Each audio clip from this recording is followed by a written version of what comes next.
어느 신만이가 산삼을 캐기 위해서 산에 올라갔습니다.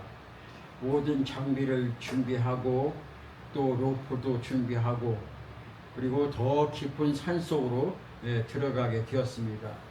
여기저기 하루 종일 돌아다녔지만은 좋은 이 삼을 발견도 못하고 또 좋은 이 약초도 캐지 못해서 허탈하게 앉아 있어서 잠시 이제 간식을 이렇게 먹고 있는데 가만히 이렇게 바라보니까 앞에 그 절벽에 이 병풍같이 이렇게 펴 있는데 거기 그 절벽 중앙 쪽에 약초가 하나 보이는데 그 약초가 예사스럽지 않은 겁니다.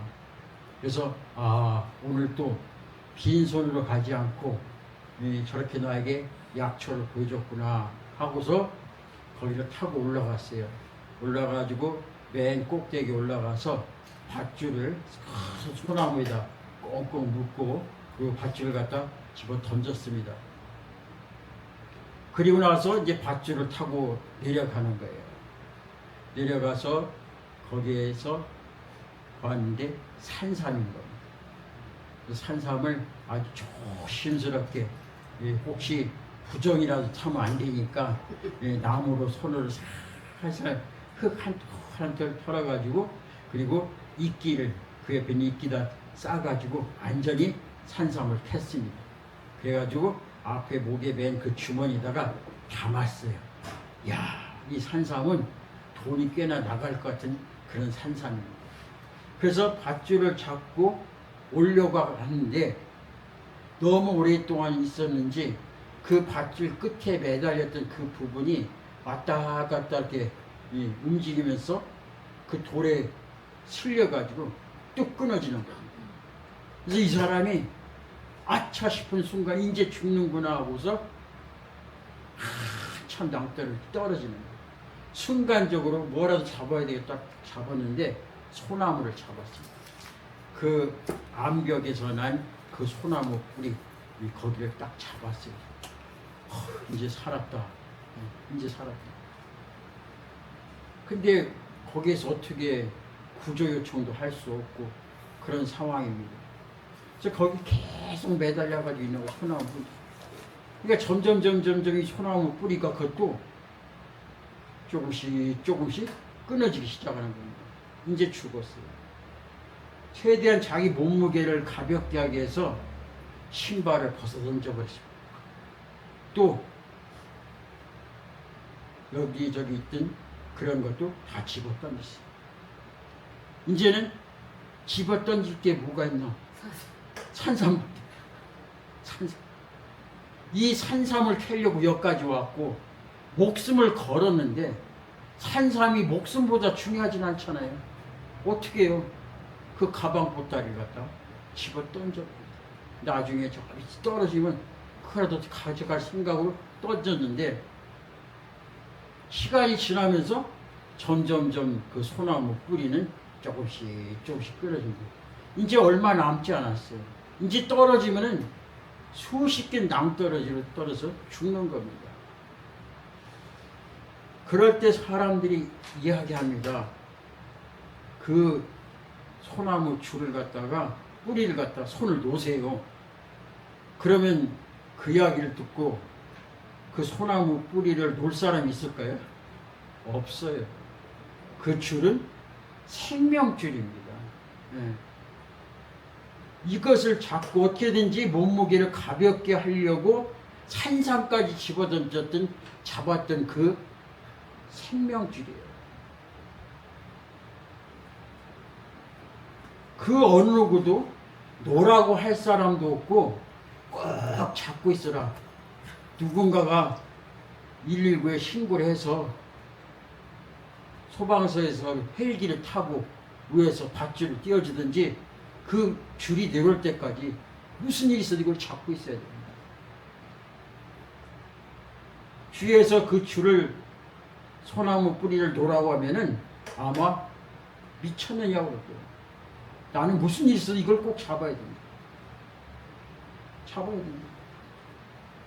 그 어느 누구도 놓으라고 할 사람이 없고 또 거기서 놀 사람이 없다는 거예요. 근데 많은 사람들이 그 줄을, 소나무 뿌리를 놓고 살아가는 거예요. 왜요?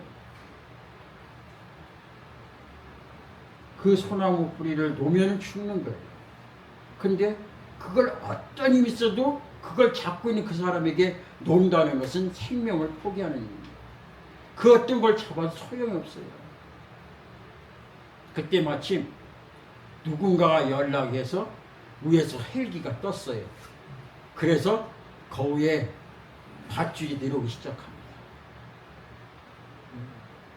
그러면서 위에서 방송으로 뭐라고 하는가 하면은 그 소나무 뿌리를 놓으시고 이 밧줄을 잡으세요. 그 소나무 줄은 곧 뿌리는 끊어질 수밖에 없습니다. 이 밧줄을 잡으세요. 그랬더니 그 사람이 나는 안 잡아. 나는 그 밧줄보다 소나무 뿌리를 잡아야 살아. 그럼 사람들이 뭐라고 했어요? 바보 멍청이라는 거예요. 바보 멍청이라고 해요.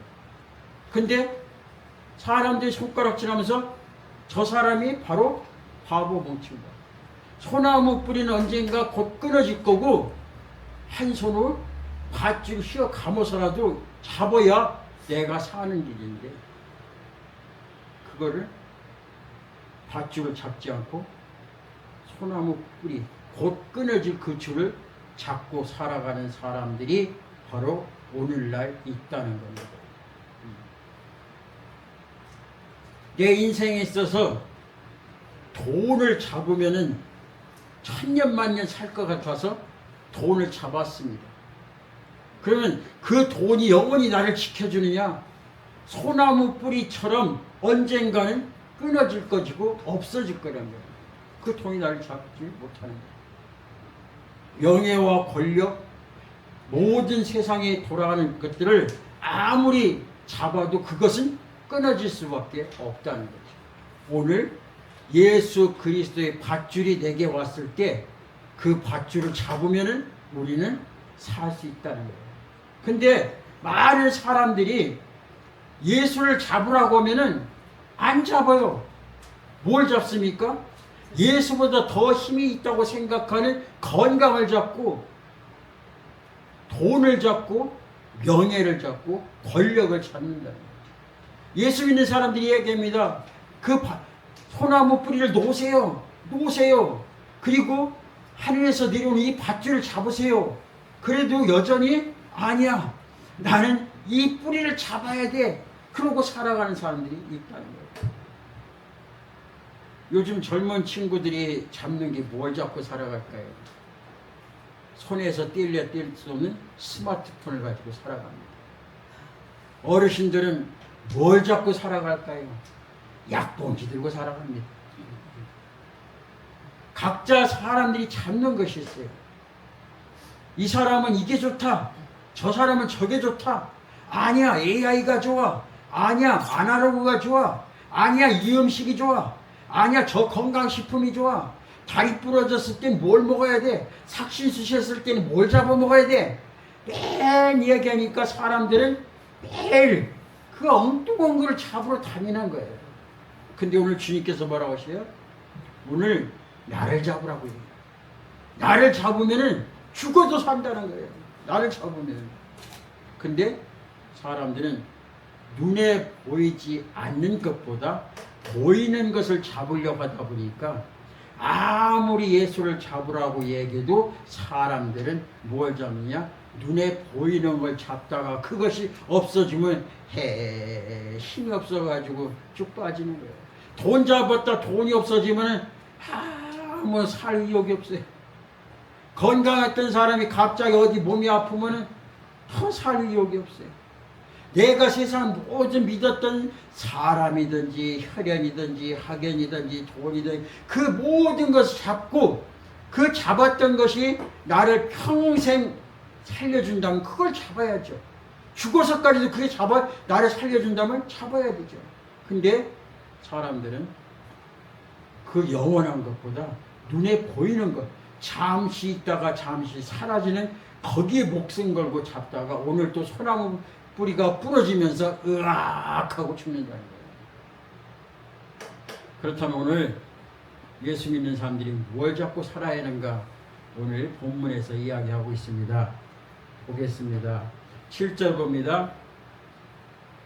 하나님의 말씀을 너희에게 일러주고 너희를 인도하던 자들을 생각하며 그들의 행실의 결말을 주의하여 보고 그들의 믿음을 본받으라. 과거의 기억을 붙들라는 겁니다. 과거의 기억을 붙들라는 거예요. 근데 우리는 과거의 기억을 붙들면은 내가 예수를 믿기 전에 과거의 기억들이 머릿속에 가득합니다. 그러면서 옛날에 왕년에 내가 이렇고 저렇고 하면서 늘 과거에 매여서 살아가는 거예요. 나한테 못되게 했던 사람 죽어도 못 잊어. 또 은혜는 물이다 새기고 원수는 돌이다 새겨야지 이를 버득버득 갈면서 살아가는 거예요. 예수를 믿는다고 하면서 내 마음에 평안이 없는 것은 과거에 잘못된 거, 마음 아팠던 거, 속상한 거, 힘들은 거 그것을 늘 되새기며 살아가는 거예요. 저희 어머니가 언젠가는 저한테 그런 얘기가 하더라고요. 점쟁이가 나한테 얘기했는데 올해가 고비야. 네. 그래서 올해가 고비라서 이제 그때 찍은 사진도 가지고 있어요. 엄마가 어머니가 마루 밑에 앉아가지고서 젊은 세대기 그래서 몇 살인가요? 44살. 44세 죽을 사가 2번 겹친 그 나이에 아주 위험하다는 거예요. 그래서 늘 나는 44세 죽는다고 44세 죽는다고 이걸 안 죽으려고 그렇게 몸부림치다가 그렇게 결국 다 사셨어요. 어머니가 늘 그거를 얘기하니까 저도 어느새 이 머릿속에 각인이 돼서 저도 44살이 어떨까 궁금해지는 거예요. 저도 44살이. 이 사람은 한번 누가 얘기하면 그것이 머릿속에 콱 박히면 그걸 헤어날 수가 없어요. 늘 그 생각이에요. 네. 그래서 점쟁이들이 왜 먹고 사는 줄 아세요? 이판사판 한번 던져보는 거예요. 무슨 얘기든지 막 던져놓으면 에이 누가 그 점쟁이 말을 믿어? 네? 내가 물가에 가지 말라고? 근데도 갑자기 어느 날 물가에 나도 모르게 갔는데 쩔뚝 미끄러져서 겨울까지 빠질 뻔했어. 그럼 무슨 생각이냐? 아이고 점쟁이가 나보고 물가를 가지 말라 했는데 나 오늘 죽었어. 그 다음부터는 물가를 죽어도 안 가는 거예요. 죽어도 안 가는 거예요. 네. 사람은 과거에 누군가가 이야기하면 그것이 내 온몸을 사로잡는다는 거예요. 근데 예수 믿는 사람들은 그런 거 기억하지 말라는 거예요. 어떤 걸 기억하는가? 오늘 성경에 보니까 아브라함을 기억하라는 거예요. 아브라함이 어떤 사람인가? 90세에 도저히 아이를 가질 수 없는 그때 아이를 가질 수 있다는 그 얘기를 듣고 그리고 100세 때 아들을 얻은 거예요. 그래서 그 아들을 통해서 민족을 이루겠다는 그 말씀이 이루어졌고 그래서 믿음의 조상이 되고 복의 근원이 됐던 거예요. 어렵고 힘들고 수많은 고비를 넘겼지만은 그 머릿속에 무엇을 기억한 거예요? 하나님께서 내가 네 후손을 통해서 자식을 통해서 하늘의 별과 같이 바다의 모래알같이 네 민족을 크게 이루리라는 그 말씀이 가슴에 새겨진 거예요. 우리는 하나님 말씀을 더 중요하실 건가? 아니면 점쟁이 말이 더 귀를 기울여야 할 것인가?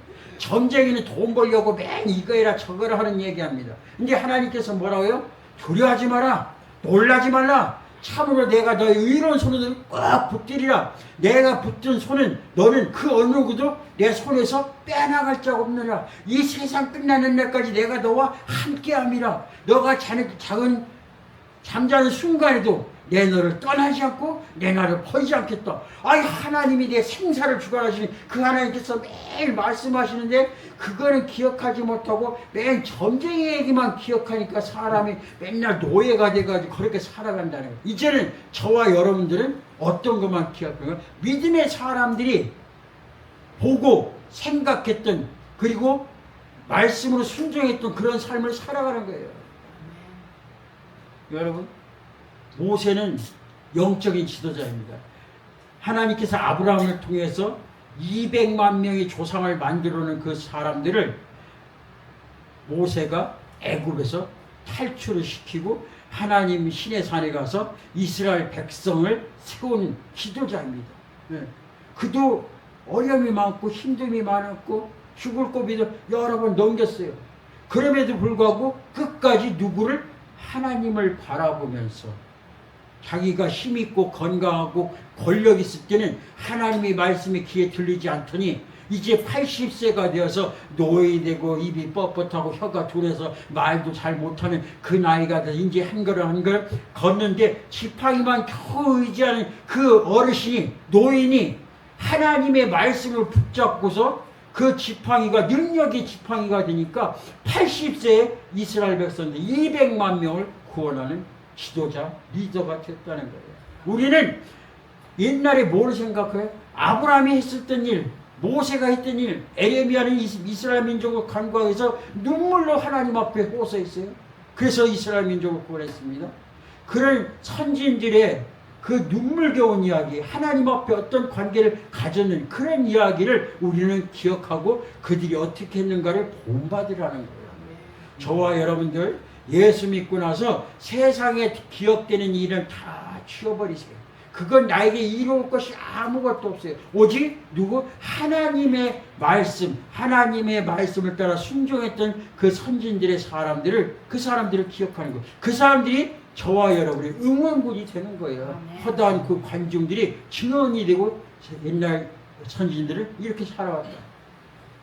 그러면서 내 주변에 믿음이 있는 사람들을 우리가 기억하고 그가 어떻게 신앙생활했는가를 본받는 거예요.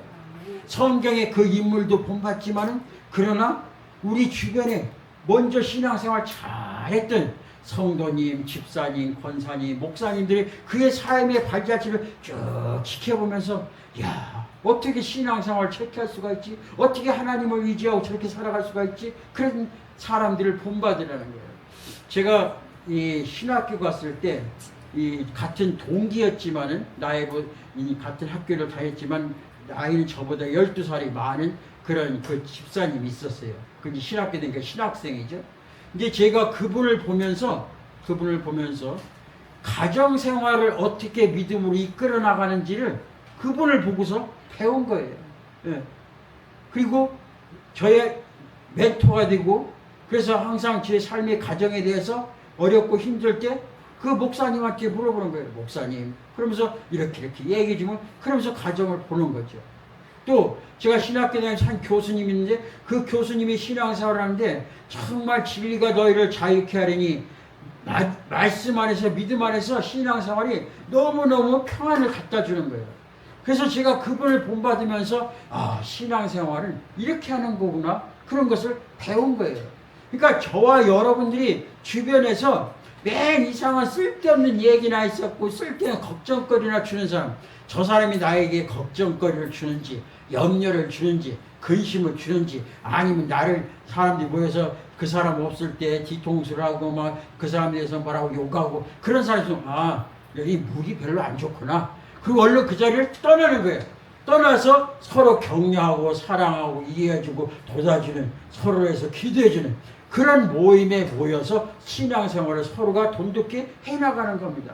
그래서 우리는 오직 내가 붙잡을 것이 뭔가? 과거를 붙잡는데 그 과거의 선진들 신앙생활 잘했던 사람 또 지금까지 오늘날 나를 신앙생활 이곳까지 하게 했던 주변의 많은 선후배님들 그 사람들이 나에게 해줬던 그런 일들만을 기억하고 혹시라도 목사님이라도 전선사님, 권사님, 장로님이 나에게 서운하게 했다. 왜? 그 사람도 인간이고 사람인지라 그럴 수가 있다는 거죠. 그러면 서운하고 마음 아프고 속상했던 일을 내가 기억하고 가슴에 끌어안으면 어떻게 돼요?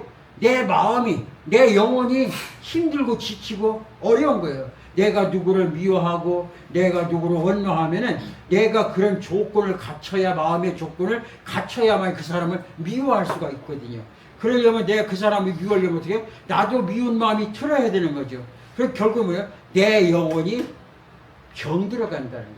그래서 우리 과거에 있었던 좋은 사람, 신앙생활 잘하는 사람, 또 신앙생활 잘하는 또 믿음의 선진들, 하나님만 바라봤던 그런 사람들을 보고 생각하고 본받으라는 거예요. 근데 여기서 문제가 있어요. 문제 뭐냐? 아브라함도 우리가 본받잖아요. 아브라함을 본받는데 아브라함보다 더 훌륭한 사람이 있었는데 그 사람이 누구냐 했을 때 바로 히브리서 처음에 나왔던 대제사장이었죠. 예. 멜기세덱이라는 대제사장에게 아브라함이 그에게 11조를 드리고 그 앞에 경배했던 것처럼 하나님께서 예수님의 롤모델을 세워냈던 멜기세덱이 있었던 것처럼 사람은 누구나 변하고 또 사람은 본받으려고 하면 잘못하면 그 사람이 우상이 되고 이단이 되는 거예요. 그래서 오늘날 지금 감옥에 있지만 이만희 씨가 교주가 된 이유가 뭐예요? 그 사람을 본받다 보니까 사람을 본받다 보니까 뭐예요? 나도 모르게 그 사람을 닮아가는 거죠. 그러면 그 길이 옳은 길인지 바른 길인지도 모르고 따라가는 거예요.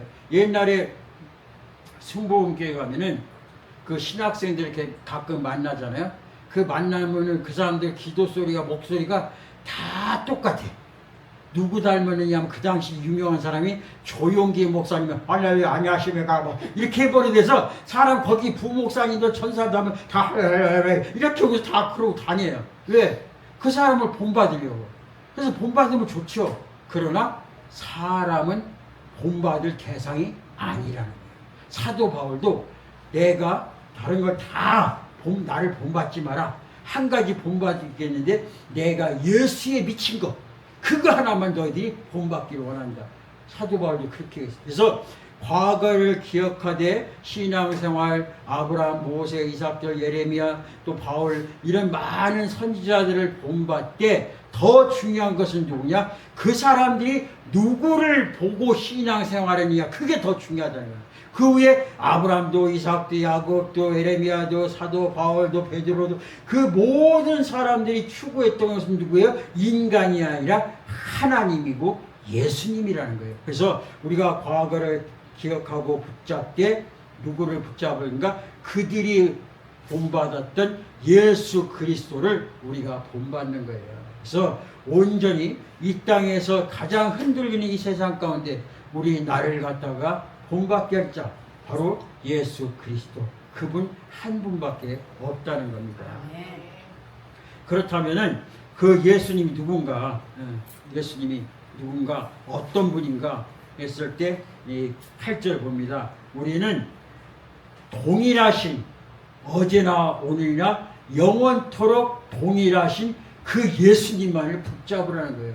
이 예수님을 누가 붙잡는가? 구약의 신약의 많은 선지자들과 예언자들이 예수님과 하나님을 붙잡았던 것처럼 우리도 기억하고 옛날에 신앙생활 잘했던 사람들을 기억하지만은 그들이 끝까지 쫓아가고 붙잡았던 사람이 누군가? 예수 그리스도라는 겁니다.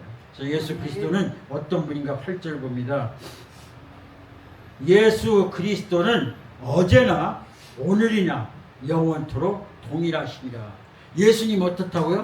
어제나 오늘이나 영원토록 동일하시다는 거예요. 이야기는 무슨 얘기냐면 예수님은 과거에도 예수님이 계셨고 지금 이 시간에도 예수님이 계셨고 미래에도 예수님이 계시다. 어떤 하나님의 아들로서 동일하게 역사하신다는 거예요. 우리에게 있어서 때로는 인생의 풍랑을 만날 때가 있습니다.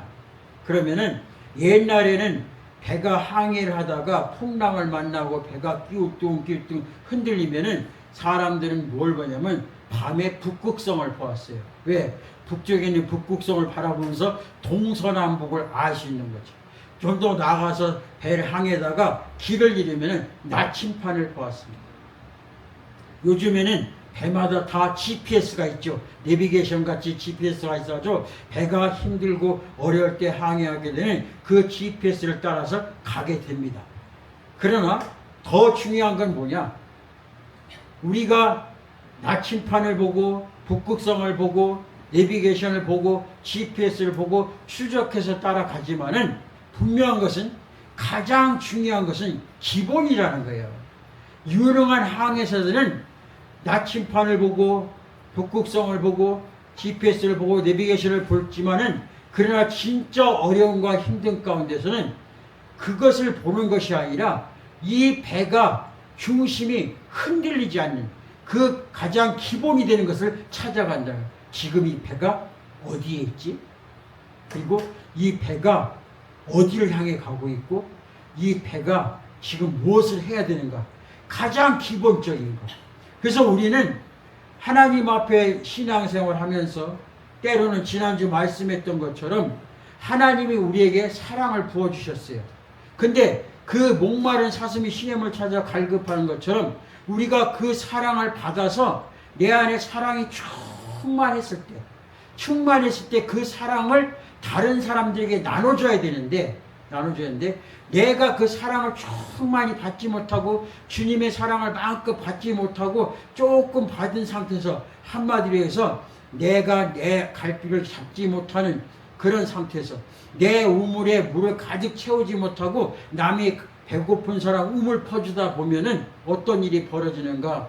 내가 금방 목말라지는 거예요. 내가 금방 지치는 거예요. 그래서 지난주 말씀하기를 하나님의 사랑을 내가 먼저 받아서 내 사랑이 충만할 때 나를 바라보는 내 가족이 아버지의 사랑을 보고 주님의 사랑을 보고 그가 사랑스럽게 자라고 그 아내가 사랑스럽게 자고 그 가정의 사랑이 넘쳐날 때 이웃이 변화된다고 말씀을 드렸습니다.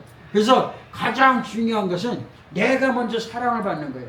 지난번에 말씀했던 것처럼 내가 사랑을 받지 못하고 내 사랑이 충만하지 못한 상태에서 교인들을 돌보고 이웃을 돌보려고 하다 보니까 내가 지쳐버리는 거예요. 그래서 다른 사람들한테 참 저 목사님 인자하시고 정도 많고 사랑도 많고 작은 예수님과 같다. 정말 저 목사님 사랑도 많다. 그렇게 칭찬을 받지만은 막상 집에 돌아가서는 자녀들한테 사랑을 주지 못하고 아내에게 사랑을 주지 못하다 보니까 결국 아이들에게서는 다른 사람들에게는 내 아버지가 목사님인지 모르지만은 우리 가정에서는 아버지 자리도 포기했고 목사님 자리도 포기했다는 거예요. 그래서 가장 신앙인이 넘어지고 쓰러지고 쉬운 것이 뭐냐? 내 영혼의 갈급함을 채우지도 못하고 남의 영혼을 갈급하게 해서 뛰어다니는 그 사람이 잘못하다 보면은 결국 내 가정을 놓쳐버릴 수가 있다는 거예요. 그래서 사도 바울은 고린도전서 9장 27절에 이런 말씀하고 있어요. 내가 내 생명을 던지면서 다른 사람들을 막 영혼을 구원하는데 거기에 앞장서면서 뛰어다니다가 결국 내 영혼이 구원을 받지 못하면 그게 무슨 내게 유익이 있겠는가. 그래서 사도 바울이 자기가 구원을 받지 못했다는 이야기가 아니라 내가 먼저 충만한 상태가 돼야 남에게 이 사랑을 부어줄 수 있는 거죠. 그래서 우리는 하나님 앞에 관계에서 1대1로 하나님이 나를 미치도록 사랑하셔서 예수님이 나에게 주셨다는 그 사랑을 내 안에서 뼈저리게 느끼고 정말 내가 이렇게 주님으로부터 사랑을 받아도 되는가? 그 사랑의 물이 꿀꿀꿀꿀 떨어질 때 그 물이 흘러서 다른 논을 적시는 거지 내 논도 물로 적시지 못하면서 어떻게 다른 논을 적실 수 있겠는가? 신앙이 가장 오류하고 범하기 쉬운 것이 내 영혼이 충만하지도 못하면서 다른 사람 충만시키려보다 결국 자기 영혼이 피폐해지는 거예요. 그래서 우리의 사랑은 하나님으로부터 나에게 넘쳐나고 나에게 넘쳐난 그 사랑이 자식이 변화되고 아내가 변화되고 가정이 변화되고 그 가정의 샘물이 이웃을 변화되는 것처럼 주님의 역사는 과거와 현재와 미래와 동일하게 역사하신다는 거예요. 그래서 우리는 가끔가다 얘기합니다. 우리가 가끔 기도할 적에 저도 옛날에 그런 오류를 많이 범했는데 어떤 분이 저에게 와서 목사님 제가 몸이 너무 아픈데 저 병원에서 기도해 주세요 그러잖아요. 그러면 제가 어떤 기도를 했는가 하면은 하나님 오늘 한 집사님이 제 앞에 와서 몸이 너무 아파서 저에게 기도를 요청했습니다. 그러면서 뭐라고 하냐면 죽은 나사로도 살리시는 그 주님께서 오늘 이 시간에 이 영혼에 손을 얹어서 모든 질병이 깨끗하게 치유받게 하여 주시옵소서.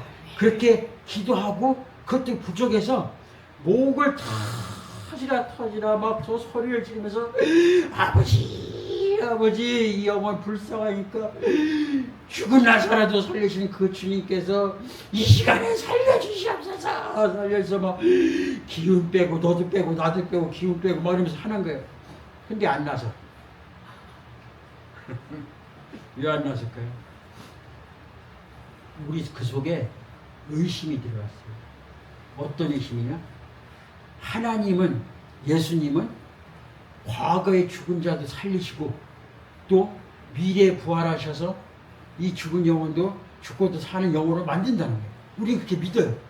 근데 이 시간에는 이 아픈 영혼이 내게 왔을 때 이게 고쳐질까 안 고쳐질까 생각해서 더 힘있게 뭐를 믿다면서 주님 과거에 죽은 나사로도 살렸잖아요. 네? 그러니까 지금 이 시간에 살려주세요. 살려주세요. 아 그렇게 할 필요 없어요. 그 주님 어떤 주님이라고요? 과거에 역사하신 그 주님이 지금도 어떻게 동일하게. 그래서 뭐라고 했어요? 주님이 아주 답답하니까 마리아와 마르다를 통해서 주님이 조금만 일찍 오셨더라면 내 오라버니가 안 죽었을 건데 하면서 막 울잖아요. 야 전라도 야 이 짜스가 예? 어찌 그렇게 믿음이 없냐. 예? 과거에 어찌 나를 과거에 예수 돌려보냐. 지금 네가 믿으면 되는 기요. 예? 이렇게 또 마리아는 뭐라고? 아이고 지금은 사는 것 나중에 사는데 지금은 죽은 지 얼마 돼서 나흘이나 돼서 시신 썩은 냄새가 나서 지금은 못 살려요. 우리는 그렇게 살아요. 근데 오늘 뭐라요? 하나님은, 예수님은 과거에 역사하셨던 그 하나님 지금도 역사하시고 앞으로도 역사하신다는 거예요. 근데 우리는 머릿속으로 과거에는 역사했지만은 미래는 역사하지만 지금 죽은 지 나흘이 됐는데 지금은 소용없이요. 지금은 소용없다니까. 지금은 의사도 안 되고 벌써 시신 냄새가 썩어났다니까요. 예수님이라고 되는 줄 아세요? 그러니까 주님께서 눈물을 흘리시면서 내가 지금 이 시간에 믿으면 하나님의 영광을 보리라. 나는 내 능력은 과거에도 나가고 미래에도 나가지만 지금 믿으면 이 시간도 나간다는 거예요. 네. 그게 바로 예수님의 과거, 현재, 미래 동일하게 역사하시는 거예요. 우리 가끔가다 핸드폰 이렇게 보잖아요. 그러면 옛날에 찍은 사진들 쭉 이렇게 보잖아요. 아이고 이때가 좋았었지. 5년 전, 10년 전 그런 거면 아이고 10년 전만 해도 참 좋았네. 젊었네. 새댁이네. 우리 방호수 선생님 말씀하시는 것이 80이라면 에이 그때가 좋을 때요. 예, 그럼 이제 옆에 이제 100세 되신 분이 오시면은 방호수 선생님한테 에이고 그때가 좋을 때요. 좋을 때는 지금이 제일 좋은 겁니다. 예, 지금이 제일 좋은. 늦은 게 아니에요. 지금이 제일 좋은 거예요. 그래서 과거의 사진 보면서 에이고 이때 내가 좋았네. 그리고 이제 나중에 자녀들이 엄마 이번에 이 저기 가을에 시원한 바람 부르면은 이 해외 여행 좀 한번 시켜줄게. 아이고 그때 가면 좋겠네. 그러면서 지금 핸드폰에 배터리가 다 달아가 삐 하는 거 그거는 신경을 안 쓴다는 거예요. 예?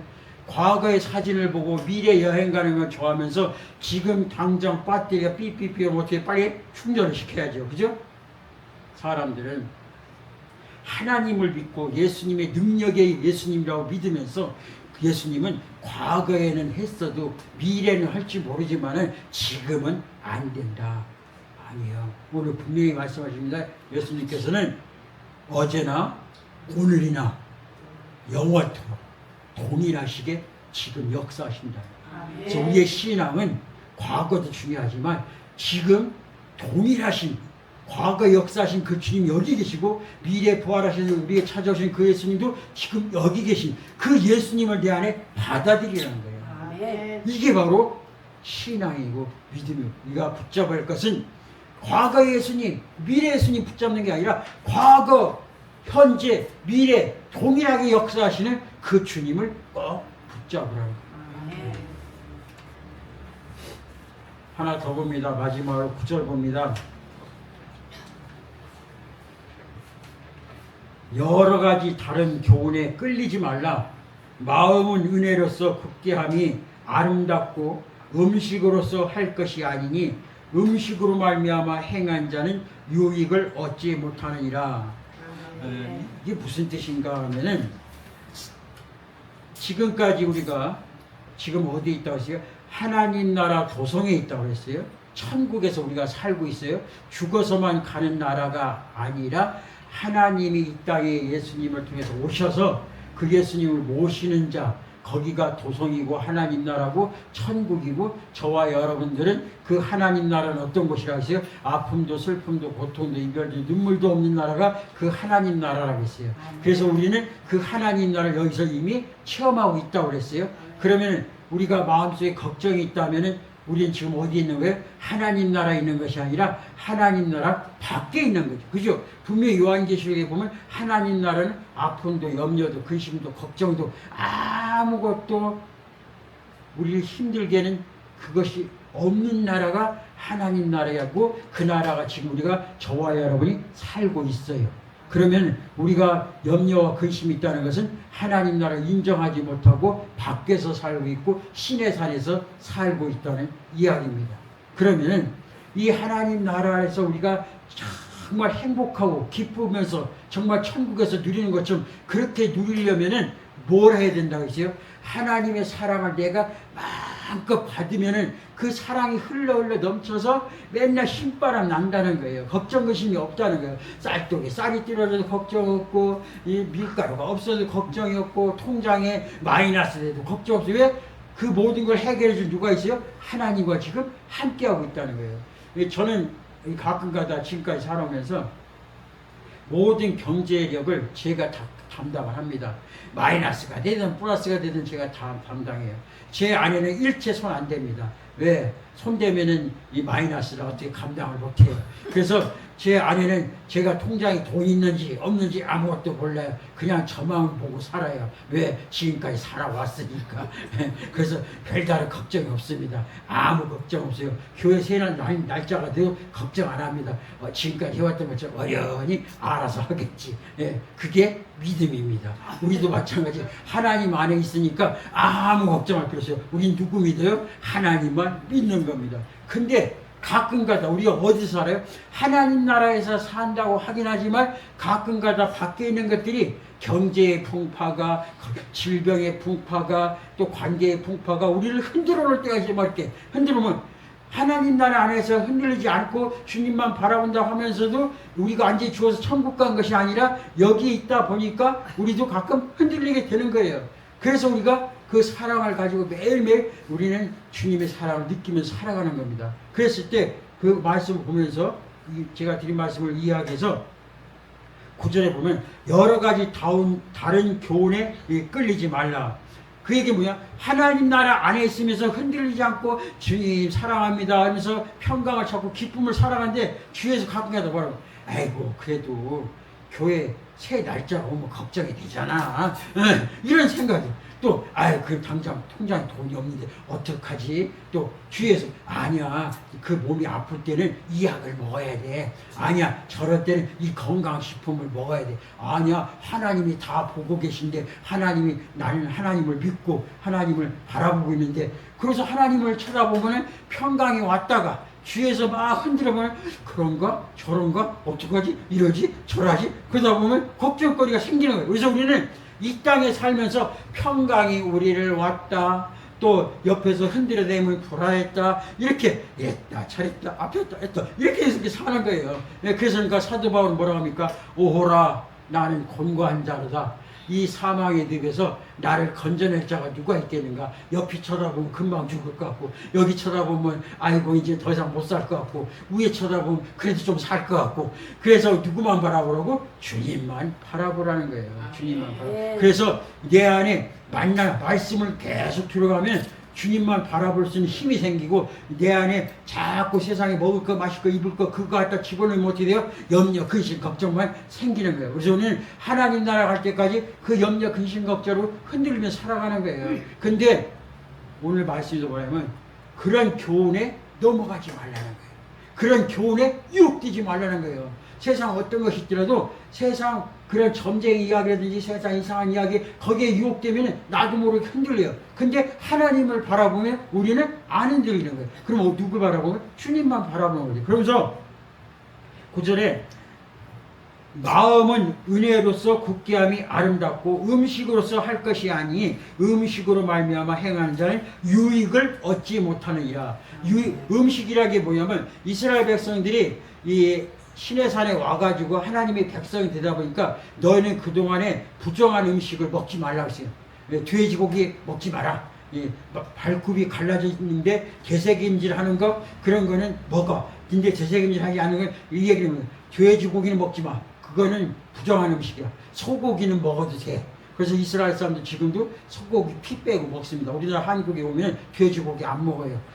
그 자기네들 피 뺀 고기 공수에다가 그것만 먹고 삽니다. 우리는 돼지고기 먹어요, 안 먹어요? 예, 없어서 아니에요. 예, 없어서 아니고 앉아서 아니고 예, 잘 먹습니다. 왜요? 예수 이름으로. 예수 이름으로 먹는 거예요.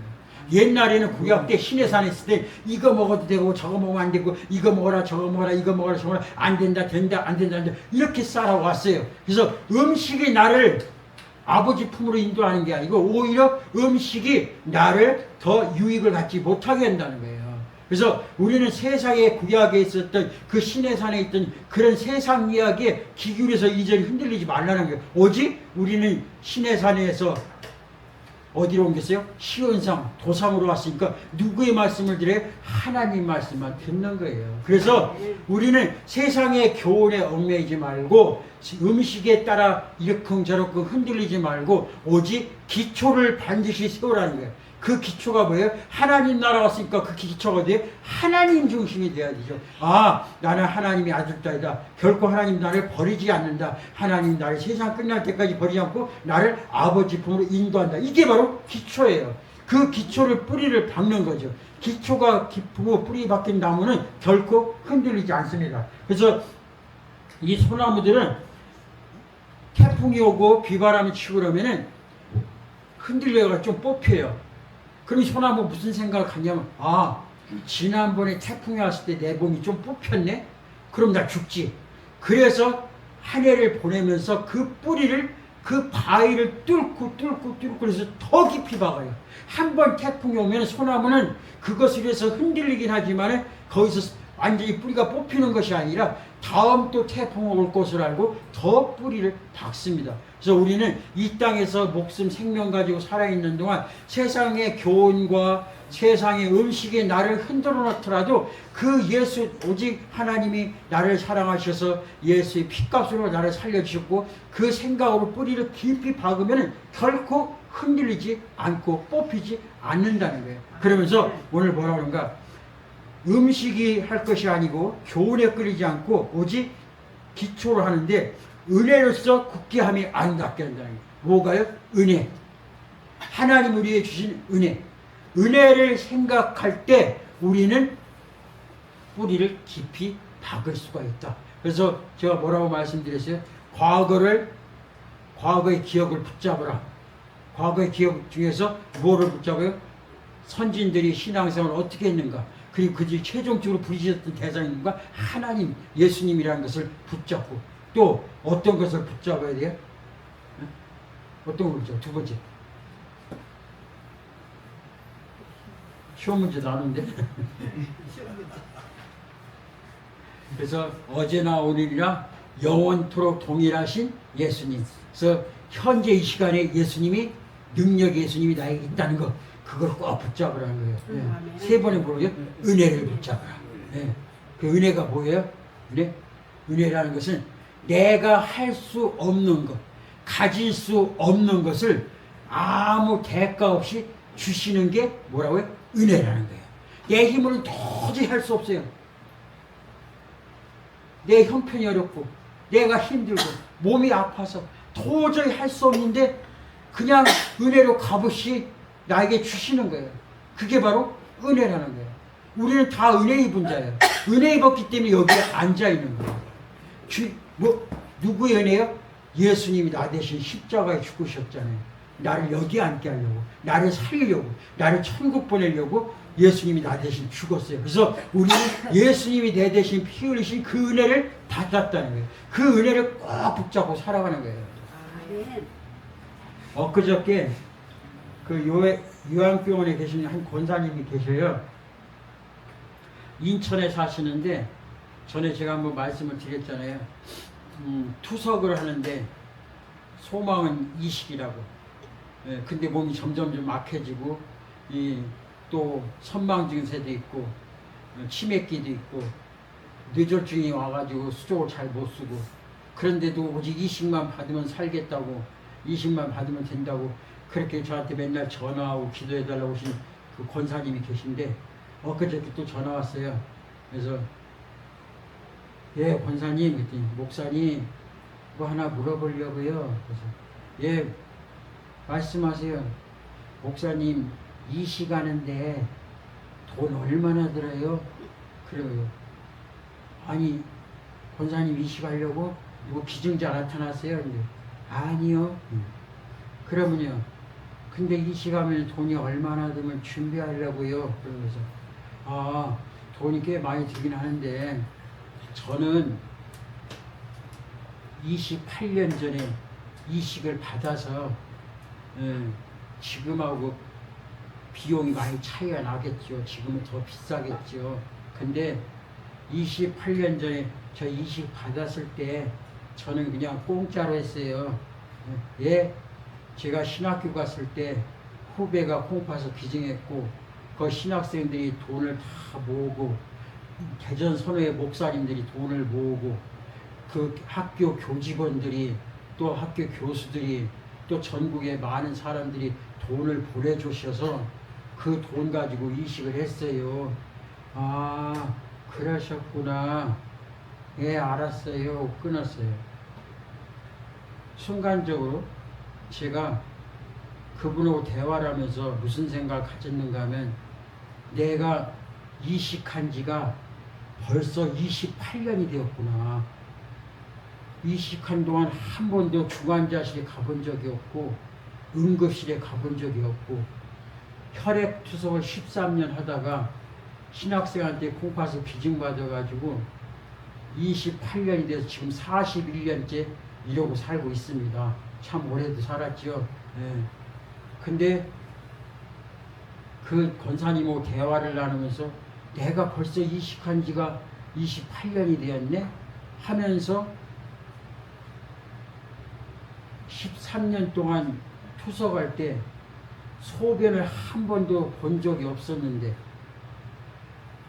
28년 동안을 소변 보면서 살아왔어요. 여러분들 하루 종일 소변 못 보면 어떻게 되는 줄 아세요? 몸이 뚱뚱 커요. 이틀간 소변을 못 보고 3일간 소변을 못 보면 4, 5kg가 됩니다. 그럼 눈이 안 보이고 그리고 소변 바깥으로 나갈 그 오줌 독이 바깥으로 못 나가 쌓여서 머리로 올라가면 혼수가 오고 혼미가 오고 선망이 옵니다. 그때 13년 동안에 투석할 때 소변만 한 번 봤으면 화장실 가도 자꾸 내릴 일이 없고 남들은 소변 보는데 그것을 소원으로 살아와서 13년 동안 소변 보지 못하가 28년 동안 소변 보면 살았는데 처음에는 너무너무 신기하고 내 몸에서 소변이 임급병 그 1000cc짜리가 계속 나오는 게 너무 신기한 거지. 그런데 가만히 생각해 보니까 28년 동안 소변을 보면서 아침에 눈을 뜨고 화장실에 가서 소변을 보고 변기를 내리는 이 일이 당연한 것처럼 생각했다. 이 예수 믿는 사람이 죽을 수밖에 없는 저를 아버지가 사랑하셔서 그 아들을 십자가 죽이면서까지 내게 생명 주시고 하늘나라 갈 수 있는 그 특권을 주셨는데 어느새 그것이 당연한 것처럼 살아왔다는 거예요. 은혜를 잃어버렸다. 은혜를 놓쳐버렸다. 예수 믿는 사람이 가장 독은 당연한 것이 생각합니다. 이 당연한 것이 은혜였다는 거죠. 28년 동안을 제가 소변을 못 봤어 봐야 이 자리에 있었겠네요. 아침에 일어나서 소변 보는 것이, 아침에 일어나서 눈을 뜬 것이 우리는 당연한 같이 여기지만은, 그러나 밤새도록 주님께서 나를 얼마나 사랑하셨는지, 혹시라도 소변이 안 나오면 어떡할까? 혹시라도 눈을 못 뜨면 어떡할까? 그렇게 노심초사하면서 저와 여러분을 밤이 새도록 지켜주시고 아침에 눈을 뜨게 해줬는데, 우리는 그것을 당연한 것처럼 여기면서 아침에 입을 여는 첫 마디가 원망과 불평과 시기였다는 거예요. 제가 28년 동안 한 번도 중환자실 가본 적 없고 응급실에 가본 적이 없습니다. 근데 얼마 전에 병원에 가서 전에부터 조금씩 검사했던 그런 부분들인데, 의사 선생님이 제 콩팥이 가지고 있는 게 지금 남아있는 게 37%, 34%밖에 없습니다. 예? 잘못하면 투석을 할 수가 있습니다. 그 이야기를 해줬어요. 그때 저는 이게 뭐야, 이제는 투석을 해야 되는 거야? 그랬는데 순간적으로 와닿는 게 뭐냐, 그 권사님이 난데없이 전화를 오면서 나는 공짜로 이식 수술을 받았는데 28년이 되도록 감사하면서 오줌 누는 것이 당연한 것처럼 여기면서 살아왔더라는 거예요. 의사 선생님이 이제 얼마 남지 않았다는 그 이야기를 들으니까 내가 지금까지 28년 동안을 중환자실에 안 가고 응급실에 안 가면서 이렇게 버텨온 것도 하나님의 은혜였는데, 자고 일어나면 당연히 화장실 갈 거라 생각했던 그 당연한 것이 하나님과 나와 관계가 멀어지고 내가 은혜를 놓쳐버렸다. 주님은 말씀하십니다. 너는 차지도 덥지도 않고, 너 그 속에 주님을 향해 몸부림쳤던 그 뜨거웠던 사랑이 어디에 갔느냐? 너는 첫사랑을 잃어버렸다는 거야.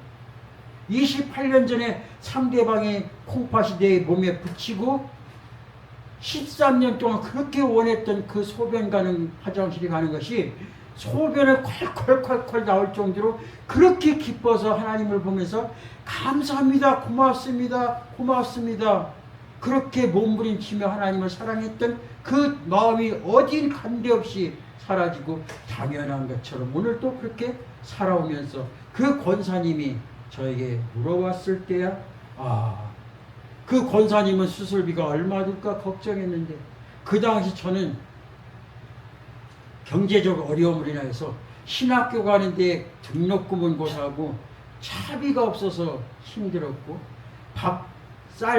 쌀독이 싹이 떨어져서 가만히 쌀 팔아먹던 사람이 저 시골로 가서 노란 봉지에 대박쌀 팔아가지고 와서 그렇게 끼니를 이었던 그 사람이 어떻게 누가 심장을 기증한다고 해도 이식할 돈이 어디 있겠어요? 몇 천만 원 돈이.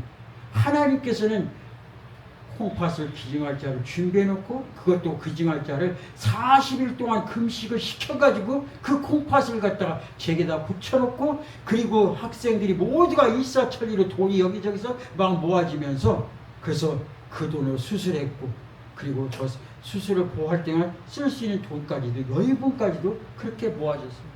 그래서 나는 정말 주님 없이 못 삽니다. 그렇게 몸부림쳤던 이 가슴이 뜨거웠던 사랑이 식었다는 거예요. 오늘 저와 여러분들, 내가 이 자리에 앉아있는 것이 내 힘과 노력을 앉았다고 생각하십니까?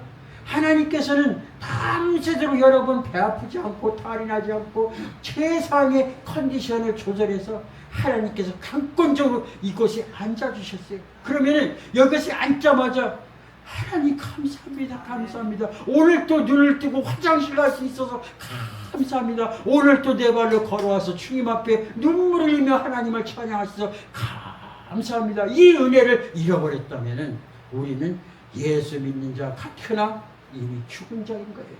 오늘 주님께서 우리에게 말씀하십니다. 너는 지금 무엇을 붙잡고 있는가? 세상에 썩어질 것, 끊어질 것, 그 소나무 뿌리라면 그것을 놓고 오직 어제나 오리라 영원토록 동일한 그 주님의 손을 꼭 붙잡고, 아니 주님께서 내 손을 잡고 가소서. 내가 주님의 손을 잡으면 내 손이 연약해서 주님의 손을 놓을 수 있으니 주님께서 나를 밧줄로 꽁꽁 묶어서 나를 잡고 가소서. 이런 고백이 저와 여러분 오늘 이 험난한 세상에서 기쁨이, 주님이 주시는 평안과 기쁨을 살아갈 수 있는 비결입니다. 여러분 다시 한번 생각하십시오. 여러분 지금 잡고 있는 게 무엇입니까? 정말 잡고 있는 것이 끊어진 세상을 잡았다면 얼른 그것을 놓고 주님 손잡고 한 걸음 한 걸음 걸어가서 정말 여러분들이 주님을 만난 그 얼굴의 광채가 누가 보더라도 기름덩이, 기름이 떨어지고 쌀들이 떨어지고 여전히 아프고 힘들고 지치고 의사가 뭐라고 이야기한들 우리가 기뻐할 수 있는 것은 바로 하나님 나에게 주신 그 은혜를 꼭 잡고 살아가는 저와 여러분이 되시기를 간절히 소망합니다. 아멘.